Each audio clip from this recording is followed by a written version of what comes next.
Of course, they all came in. Well, not quite all of them by the looks of it. Most of Wally's group was at least in the feed barn. I thought I was going to miss out on having to get up here and walk the plank with buckets this morning.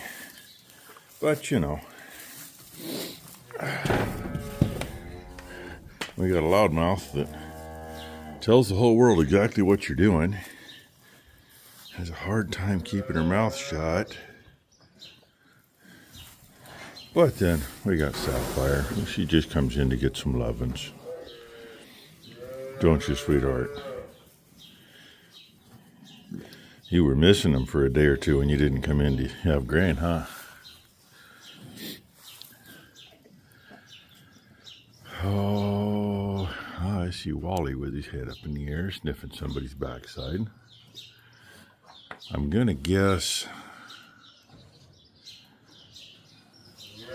No, it don't look right from here either. That looks like a Penelope with a stripe down her back. Sapphire, where's your mother hiding at? Oh, hey, she's right there. Literally, right there. Good morning, Ruby. Okay, well, get my feeding done. I already fed the other bunch. Well, I got this far. Actually, it hasn't come apart too bad. I was surprised. I figured with the way that nut looked, even the cotter key, I wasn't sure it was going to come out. I straightened it out, grabbed the loop end with my Leatherman, give it a little tiny twist, and out it came.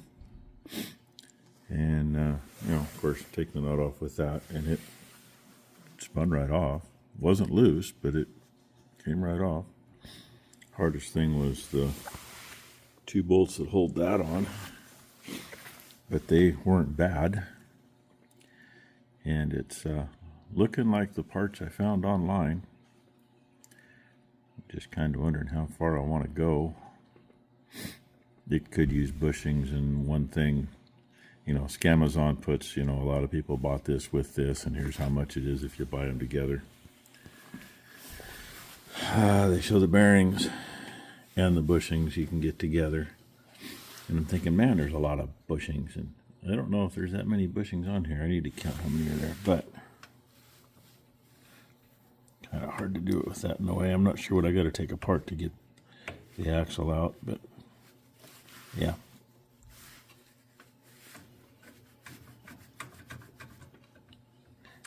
There. Bearings, toast. And it appears there's a snap ring on each side. Press the bearing out. But like I said, I'm not sure what I got to do to get the axle out of there. I don't really want to take all that apart up there. I'll have to take that apart too if I do. I don't know if I can. I haven't crawled under and looked. I need to get some sweep on the floor and clean the mess up. And hey, fit in there perfect. You can sit there and dribble. I don't care. But I've never had one of these apart before, so it's a learning process. We'll just put it that way. And then looking at this fancy bumper they did, they made all that in place. Because this is all, well, unless they took it off underneath. That skid plate, probably what this is just hooked to. That could be. I don't know. Anyway. Go from there. And I told Becky we may just see if we can get this piece, and maybe it comes with the headlights. That'd probably be easier than messing around. Probably don't cost much more either, who knows. But she wants lights up above, so I said, well, instead of putting 2 lights up above, why don't we just get like a light bar and put up there? May do that front and back. That'd be cool. Light the world up. But that's not for now. And Piney Ridge Ranch. Sorry if I said it wrong, Johnny. Johnny commented this morning about this wire. And I'm going to say he's probably right. Because that appears to be an inductive pickup. So that runs on up to the speedometer, and that would be why the speedometer don't work. Now, why is it missing a big chunk? I have no idea. I mean, they could have got something caught on a wheel and caught it and ripped it off. I have no idea. But I don't think that's going to be a hard fix. I think that should be fairly easy.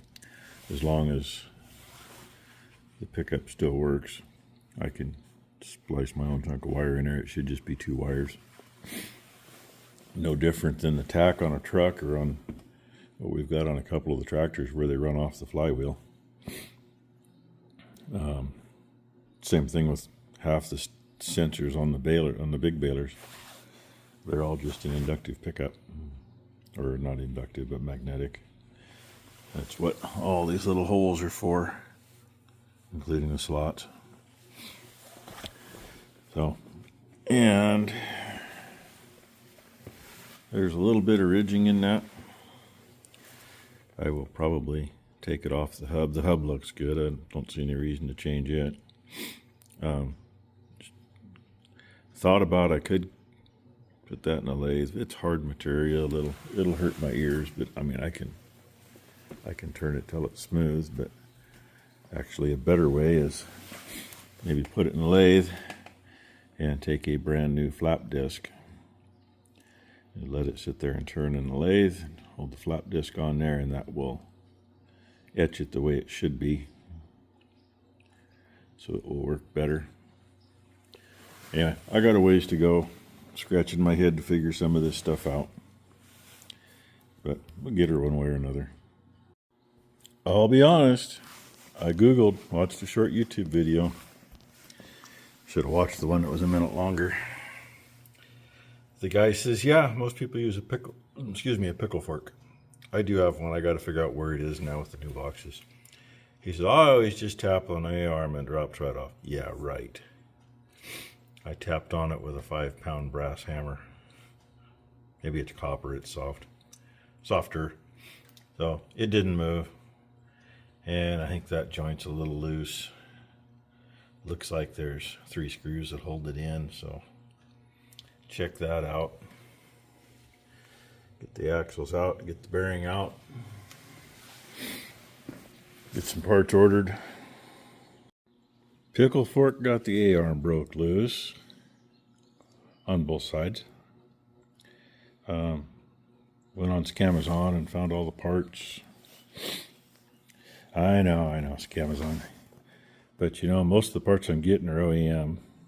And for literally 10% of what it would be if I went to the dealer. Those bearings are a pain in the ass. This axle shaft I think is pretty good. It's the other one that's missing the boot and full of crap. New axle shafts come with new bearings, so that's a plus. Lower U-joint or lower ball joints, they're, what was it, $50 I think for the pair.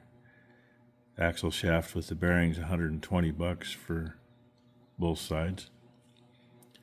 You can get this in for the tie rod. You can get a set of those for like $20, but that other joint right there, that's scooched and the boot's gone. And the only way you can get that joint, from what I can find, is you got to buy the whole new rack and pinion. Which really wasn't bad, $74, comes with the tie rods and the new ends. Figure the new ends were $25, I think it was, for a pair. So, I don't know. Becky gets home, she's gonna order it. Oh yeah, and new bushings for the A-arms. We'll get the whole front end done. The back end, yeah, we'll check that later. Get the front end done so it's usable and get it out of here. And the hard part on Scamazon, that little plate, that's what holds that ball joint in underneath there. Just going on Google, I couldn't find where Amazon had those, and I finally went on Amazon and searched and searched and searched and searched and searched, and finally found the right ones. So anyway, that's where I'm at. That bearing's half out. It's out to where it's flush. That was with that bolt with a stack of washers on it.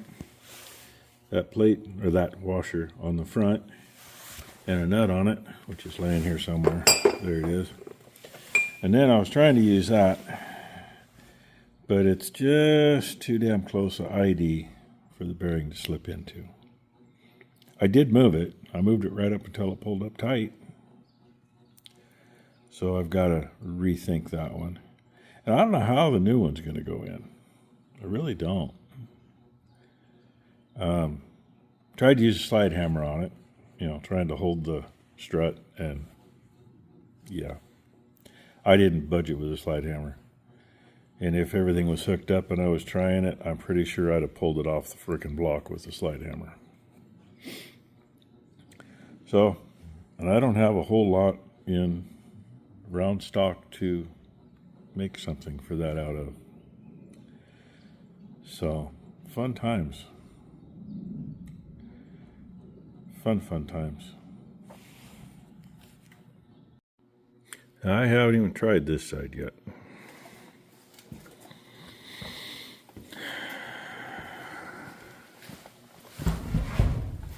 That's how far out I got it.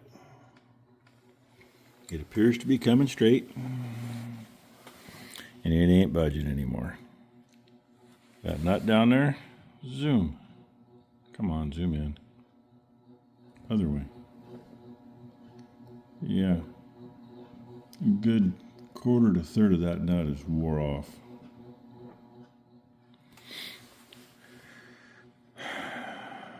Oh yeah, I found a different piece. It's a build piece like the other one, but works, well, it fits better, sort of. So yeah, yay! I really don't want to take that out and have to put it in a vise and beat on it. Probably break something. So I'm hoping that I don't have to do that. And I don't know if I showed it earlier or not. I think I did. Doesn't that one look good? That's what happens when that bearing goes. And actually, I mean, the bearing wasn't, it's got a lot of movement, but it's not completely dead yet. So anyway, I've about had it for tonight. I'm going to feed here in a minute. It's going to be a little on the late side. And I'm going to go from there. So maybe, maybe tomorrow with an extra hand I can do a better job on that. Because trying to hold I need to put an extension on the breaker bar now to reach in from the back to hold the bolt, but trying to hold that and hold the gun and hold that thing from swinging. I mean, it's not that bad, it's just that it's kind of awkward. So I wonder what they have in shops for doing that. I mean, I could probably come up with something and make something, but that's a lot of work too, for hopefully only doing it once. Keyword, hopefully. So anyway, hope you all had a great Sunday. Hope everybody has a great Monday. Tomorrow's a screwed up day. Tuesday's a screwed up day. And sometime Maury and I got to run down to Woodburn and pick some things up. And tomorrow's screwed up for me, but it's good for him. Tuesday's screwed up for everybody. But I think Tuesday's going to be the opportunity. Got to be done by Wednesday, and that's all I know. So we go from there.